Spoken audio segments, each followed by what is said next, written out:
ಇದ್ದೀನಿ. ನಮ್ಮ ಸನ್ಮಾನ್ಯ ಕೇಂದ್ರ ಸಚಿವರು ಭಾರತೀಯ ಜನತಾ ಪಾರ್ಟಿಯ ರಾಷ್ಟ್ರದ ಯೋಜನೆಯಂತೆ ಇವತ್ತು ಮೈಸೂರಿನಲ್ಲಿ ನಮ್ಮ ಒಟ್ಟಿಗೆ ಪತ್ರಿಕಾಗೋಷ್ಠಿಯನ್ನು ನಡೆಸ್ತಿದ್ದಾರೆ.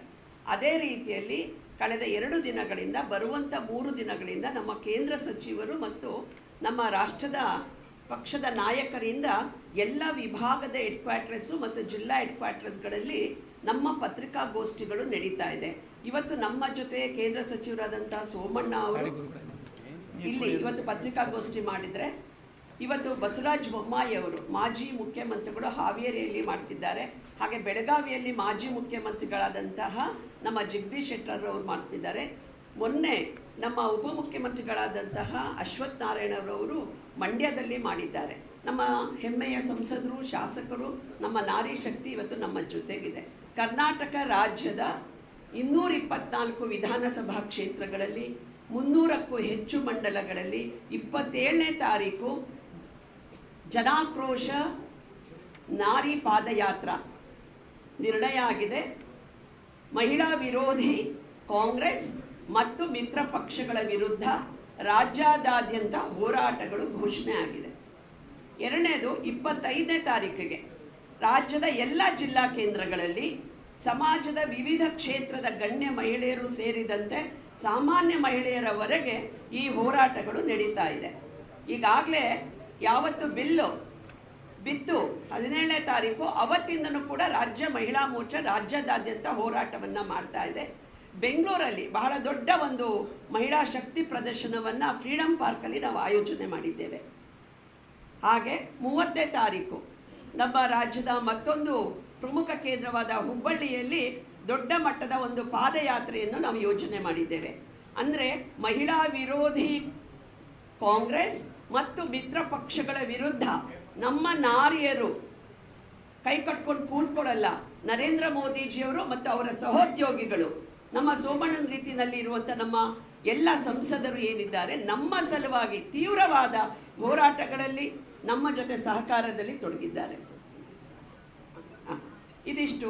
ಜೊತೆಗೆ ನಾನು ಬಹಳ ಮುಖ್ಯವಾಗಿ ಕಾಂಗ್ರೆಸ್ ಅವರಿಗೆ ಕೇಳೋದಕ್ಕೆ 3 ಪ್ರಶ್ನೆಗಳನ್ನು ಕೇಳೋದಕ್ಕೆ ಬಯಸ್ತೀನಿ.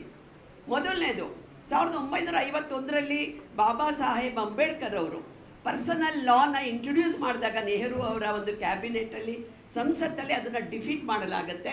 ಅಂದರೆ ಕುಟುಂಬದಲ್ಲಿ ಮಹಿಳೆಯರಿಗೆ ಸಮಾನ ಹಕ್ಕು ಬೇಕು ಅನ್ನುವ ಪರ್ಸನಲ್ ಲಾನ ಅವತ್ತು ಕಿತ್ಕೊಳ್ಳುತ್ತೆ ನೆಹರು ಅವರ ಒಂದು ಸರ್ಕಾರದಲ್ಲಿ. ಅವತ್ತು ಬಾಬಾ ಸಾಹೇಬರು ತಲೆ ಬಗ್ಗೆ ಕುತ್ಕೊಳ್ಳೋದಿಲ್ಲ, ರಾಜೀನಾಮೆ ಕೊಟ್ಟು ಹೊರಗಡೆ ಬಂದು ನಮ್ಮ ಪರವಾಗಿ ನಿಲ್ತಾರೆ, ಮಹಿಳೆಯರ ಪರವಾಗಿ. ಆ ಮಹಾಪುರುಷನನ್ನು ನಾನು ಸದಾಕಾಲ ಸ್ಮರಿಸ್ಕೋತೀನಿ, ಪಾರ್ಟಿಯೂ ಸ್ಮರಿಸುತ್ತೆ. ಅದೇ ರೀತಿ ನಾನೊಂದು ಪ್ರಶ್ನೆಯನ್ನು ಕೇಳೋಕೆ ಬಯಸ್ತೀನಿ. 400 ಜನರು ಇದ್ದಂತಹ ರಾಜೀವ್ ಗಾಂಧಿಯವರ ಸಂಸತ್ತಲ್ಲಿ ಯಾವ ಶಹಬಾನ್ ಖ್ಯಾತ ನ್ಯಾಯವಾದಿಯ ಹೆಂಡತಿ ಮಧ್ಯಪ್ರದೇಶ ಅವರಿಗೆ 125 CRPC ಕೆಳಗೆ 500 ರೂಪಾಯಿನ ಮೇಂಟೆನೆನ್ಸ್ ಕೊಡಬೇಕು ಅಂತ ಸುಪ್ರೀಂ ಕೋರ್ಟ್ ಜಡ್ಜ್ಮೆಂಟ್ ಕೊಟ್ಟಾಗ 5 ಜನ ಮಕ್ಕಳಿರ್ತಾರೆ. ಆದರೆ ರಾಜೀವ್ ಗಾಂಧಿಯವರ ಸರ್ಕಾರ ಏನು ಮಾಡುತ್ತೆ, ಜಾತ್ಯತೀತತೆಯನ್ನು ಮರೆತು ಪಾರ್ಲಿಮೆಂಟಲ್ಲಿ ಸುಪ್ರೀಂ ಕೋರ್ಟ್ ಕೊಟ್ಟಂಥ ಜಡ್ಜ್ಮೆಂಟ್ಗೆ ತಿದ್ದುಪಡಿ ತಗೊಂಬಂದು ಅವಳಿಗೆ 125 CRPCಯಲ್ಲಿ ಮೇಂಟೆನೆನ್ಸನ್ನು ಕಿತ್ಕೊಂಡಂಥ ಕಾಂಗ್ರೆಸ್ ದೇಶಕ್ಕೆ ಉತ್ತರ ಕೊಡಬೇಕು, ಕ್ಷಮೆಯನ್ನು ಯಾಚಿಸಬೇಕು ಅಂತ ನಾನು ಒತ್ತಾಯ ಮಾಡ್ತೀನಿ. 3ನೇದು, ಅಣ್ಣ ಅವರು ಹೇಳಿದ್ರು ತಲಾಕ್, ಯಾವುದೇ ಮಹಿಳಾ ಮುಸ್ಲಿಂ ಹೆಣ್ಮಕ್ಳು ತಲಾಕ್ಗೆ ನಿಯೋಗ ಹೋಗಿರಲಿಲ್ಲ, ಹೋರಾಟ ಮಾಡಿರಲಿಲ್ಲ. ದೇಶವನ್ನು ಜಗತ್ತನ್ನು ಎದುರಾಕೊಂಡು ಮೋದಿಜಿಯವರು ಆ ಹೆಣ್ಣು ಮಕ್ಕಳ ರಕ್ಷಣೆಗೆ ನಿಂತಂತ ನಮ್ಮ ಪಾಲಿನ ಶ್ರೀಕೃಷ್ಣ ಆಗಿದ್ದಾರೆ ಈ ದೇಶದಲ್ಲಿ. ಇಡೀ ದೇಶದ ಹೆಣ್ಣು ಮಕ್ಕಳು, ಮುಸ್ಲಿಂ ಹೆಣ್ಮಕ್ಳು ಅದನ್ನು ಸೆಲೆಬ್ರೇಟ್ ಮಾಡಿದ್ದಾರೆ. ಇವತ್ತು ಕೇವಲ ಹಿಂದೂ ಹೆಣ್ಮಕ್ಳಿಗೆ ಮಾತ್ರ ಈ ಒಂದು ಮೀಸಲಾತಿಯನ್ನು ಕೊಡಬೇಕು ಅನ್ನೋದು ಮೋದಿಜಿಯವರ ಕನಸಾಗಿರಲಿಲ್ಲ. ನಾನಿವತ್ತು ಹೆಮ್ಮೆಯಿಂದ ಸ್ಮರಿಸ್ತೀನಿ, ಸಿಂಧೂರ್ ಆಪರೇಷನ್ನಿಗೆ, ಮಹಾದೇವ್ ಆಪರೇಷನ್ನಿಗೆ ಯಾರು ನೇತೃತ್ವ ವಹಿಸಿದ್ರು? ಸೋಫಿಯಾ ಕುರೇಶಿ, ಓಮಿಕಾ ಸಿಂಗ್, ಪ್ರೇರಣಾ, ಇವರು ಇದರ ನೇತೃತ್ವವನ್ನು ಮೋದಿಜಿಯವರು ಕೊಟ್ಟಿದ್ರು.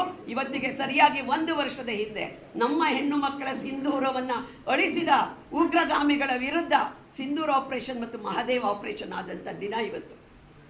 ಈ ಕ್ಷಣವನ್ನು ನಾನು ತುಂಬ ದುಃಖದಿಂದ ಸ್ಮರಿಸೋದಕ್ಕೆ ಬಯಸ್ತಾ ಇದ್ದೀನಿ. ಹಾಗೇನೆ ಅಣ್ಣ, ಇವತ್ತು ಭಾರತ ಸರ್ಕಾರ ಪದ್ಮಶ್ರೀ ಪದ್ಮವಿಭೂಷಣವನ್ನು ಮಹಿಳೆಯರಿಗೆ ಕೊಟ್ಟಿರುವಂಥ ಲೆಕ್ಕವನ್ನು ನಾನು ನಿಮ್ಗೆ ಹೇಳ್ತೀನಿ.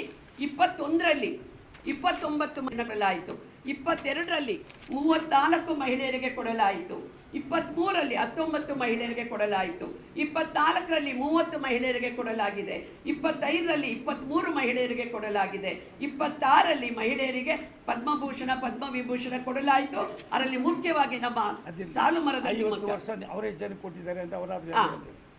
50 ವರ್ಷದಲ್ಲಿ ಅವರು ಈ ರೀತಿಯ ನಾರಿಯರನ್ನ ಎಷ್ಟು ಗುರುತಿಸಿದ್ದಾರೆ ಅನ್ನುವಂಥ ಪ್ರಶ್ನೆಯನ್ನ ನಿಮ್ಮ ಮೂಲಕ ಕಾಂಗ್ರೆಸ್ಗೆ ನಾನು ಕೇಳೋದಕ್ಕೆ ಬಯಸ್ತಾ ಇದ್ದೇನೆ.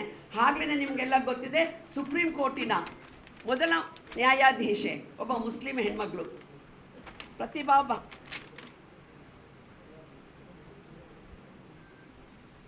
ಫಾತಿಮಾ ಅವರಿಗೆ ಮರಣೋತ್ತರ ಪದ್ಮಶ್ರೀ ಪ್ರಶಸ್ತಿಯನ್ನು ಭಾರತ ಸರ್ಕಾರ ಕೊಟ್ಟಿದೆ. ಸಾಲು ಮರದ ತಿಮ್ಮಕ್ಕನಿಗೆ ಕೊಡ್ತು, ಸೂಲಗಿತ್ತಿ ನರಸಮ್ಮ ಪಾವಗಡ ಅವರಿಗೆ ಕೊಡ್ತು, ಹಾಗೆ ಉತ್ತರ ಕನ್ನಡದ ತುಳಸಿಗೌಡಗೆ ಕೊಡ್ತು ನಮ್ಮ ಸರ್ಕಾರ.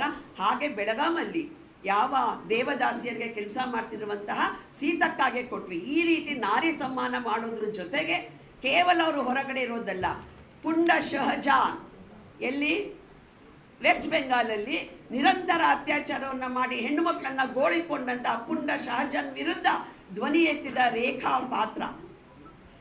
ಪಾತ್ರಗೆ ಭಾರತದ ಹೆಮ್ಮೆಯ ಪ್ರಧಾನಿಗಳು ಟಿಕೆಟ್ ಕೊಟ್ಟರು ಲಾಸ್ಟ್ ಟೈಮ್ 23ರಲ್ಲಿ. ಅದೇ ರೀತಿ ಮೈಥಿಲಿ ಠಾಕೋರ್ ಒಂದು ದೇಶಭಕ್ತಿ ಗೀತೆ ಹಾಡೋರು ಕೊಟ್ಟರು. ಈ ರೀತಿ ನಾರಿ ಸಮ್ಮಾನವನ್ನ ಮಾಡಿದ ನರೇಂದ್ರ ಮೋದಿಜಿಯವರು ಬಿಜೆಪಿಯಲ್ಲಿ, ಕಾಂಗ್ರೆಸ್ನವ್ರಿಗೆ ಸೋನಿಯಾಜಿ, ಪ್ರಿಯಾಂಕಾ ಗಾಂಧಿ ಮಾತ್ರ ಮಹಿಳೆಯರ, ದೇಶದ ಮಹಿಳೆಯರು ಯಾರು ಇಲ್ವಾ? ಮುಲಾಯಂ ಸಿಂಗ್ ಯಾದವ್ ಅವರ ಸೊಸೆ ಡಿಂಪಲ್ ಯಾದವ್ ಅಲ್ಲಿದ್ದಾರೆ, ಶರದ್ ಯಾದವ್ ಅವರ ಮಗಳು ಸುಪ್ರಿಯಾ ಸುಳೆ ಅಲ್ಲಿದ್ದಾರೆ. ಹಾಗೆ DMK ಒಂದು ನಾಚಿಕೆ ಇಲ್ಲದೆ ನಮ್ಮ ಬಿಲ್ಲನ್ನು ಸುಟ್ಟಂತಹ DMK ಸ್ಟಾಲಿನ್ ಅವರ ತಂಗಿ ಕನಿಮೋಳಿಯಲ್ಲಿದ್ದಾರೆ. ದೇಶದ ಬೇರೆ ಮಹಿಳೆಯರು ಹೋಗಬಾರ್ದು, ಅದಕ್ಕೆ ದೇಶದ ಬೇರೆ ಮಹಿಳೆಯರಿಗೆ ನೀವು ಅವಕಾಶ ಕೊಡಲ್ವಾ? ಇದು ಫ್ಯಾಮಿಲಿ ಲಿಮಿಟೆಡ್ ಕಂಪನಿ ಅನ್ನುವಂಥ ಪ್ರಶ್ನೆಯನ್ನು ಕೇಳ್ತಾ ನಾವು ಕರ್ನಾಟಕದ ಮಹಿಳೆಯರು ತೀವ್ರವಾದ ಹೋರಾಟವನ್ನು ಮಾಡ್ತೇವೆ. ಇಷ್ಟು ದೂರ ನಮ್ಮ ಸಲುವಾಗಿ ಇಡೀ ದೇಶದ ಮಂತ್ರಿಗಳು ಮಹಿಳೆಯರ ಸಲುವಾಗಿ ನಿಂತಂಥ ಇಂಥ ಸತ್ಪುರುಷರಿರುವಂತಹ ಬಿಜೆಪಿಯ ನಮ್ಮ ನಾಯಕರಿಗೆ ಕರ್ನಾಟಕ ರಾಜ್ಯ ಮಹಿಳಾ ಮೋರ್ಚಾವು ಕೂಡ ವಂದನೆಗಳನ್ನು ಅಭಿನಂದನೆಗಳನ್ನು ಸಲ್ಲಿಸುತ್ತೆ. ನಿಮ್ದು ಏನಾದ್ರು ಪ್ರಶ್ನೆ ಇದ್ರೆ